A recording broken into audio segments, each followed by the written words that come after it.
Billy and the Beast by Nadia Shireen. Billy and Fat Cat were walking through the forest, which was something they liked to do now and then. They stomped and crunched and splashed and jumped. They said hello to Hedgehog, hello to Fox, hello to the mice, and hello to the adorable little bunny rabbits. It was a perfectly lovely day, but suddenly there was a terrible rumble. It was Fat Cat's tummy. Uh-oh, said Billy, who knew he'd need a snack as soon as possible. So she rummaged around in her hair. Billy kept all sorts of stuff in her hair. It was very useful for stashing things in, like donuts. Here you go, Fat Cat, she said. Then Billy and Fat Cat walked back through the forest. They said goodbye to Hedgehog. Oh, hang on. Where was Hedgehog? Where was Fox? Where were the mice? And where were the adorable little bunny rabbits? But before Billy had a chance to say, how strange, everything went dark. Hey, shouted Billy, whoever you are, you better let us out of here right now. Billy and Fat Cat were dumped on the ground with a thud, and they saw a very big thing.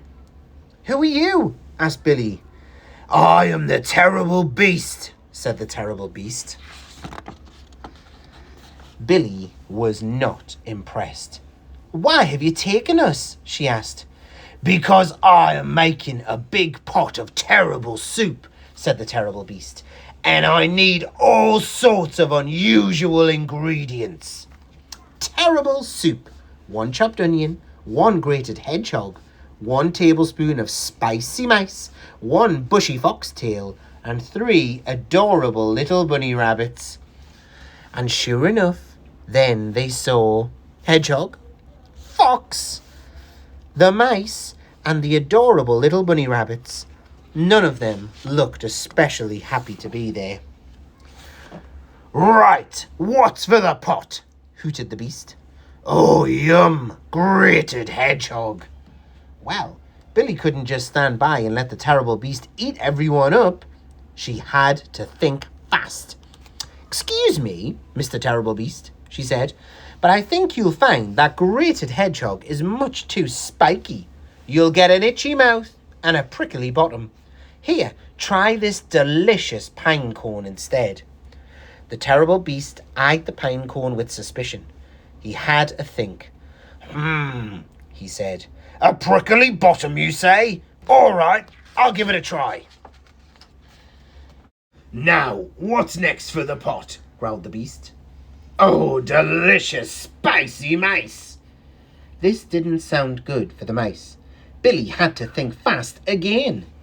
These mice look really old and sick and horrible. If you put them in your pot, you'll definitely get a tummy ache. The beast looked at the mice. He wasn't keen on having a tummy ache. Fine, he huffed. Well, what's next on the list? Oh, a nice big bushy foxtail. Things were looking bleak for the fox. Billy had to think even faster. Said Billy. Foxtails are muddy and boring. Try something bright and bushy instead. Oh, said the terrible monster. With sparkles too. And he popped in the duster in the pot. Suddenly, there was a terrible rumble. It was the beast's tummy. I am so hungry, growled the beast. And when I get hungry, I get angry. These adorable little bunny rabbits are going into my soup, and nobody is going to stop me. Billy knew she had to stop him. These bunny rabbits are not adorable, she said. They are actually quite terrifying. I mean, just look. The beast had to agree. The bunny rabbits did look terrifying. Fine, but there's still one more ingredient on my list, said the beast. And it's the most important one of all. 1 chopped onion. A perfectly ripe, plump and delicious Fat Cat! Billy gasped. This was the final straw. Hey, she shouted. The recipe doesn't say that. It says you need 2 big, smelly, beastie feet. Well, said the beast, where am I meant to get those from? And Billy pointed down to the beast's horrible, sweaty toes. Oh, yes, said the beast. That's lucky. And he leaped into the steaming pot like a fool. And then the adorable little bunny rabbit slammed down the lid with impressive force, which surprised everyone. Slam!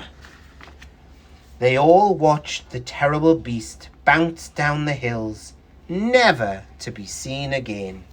Then suddenly there was a terrible rumble. But it was only Fat Cat's tummy again. There aren't any more snacks in my hair, Fat Cat, Billy said. Let's all go home and get some chips. So they stomped and crunched and splashed and jumped all the way home. The end.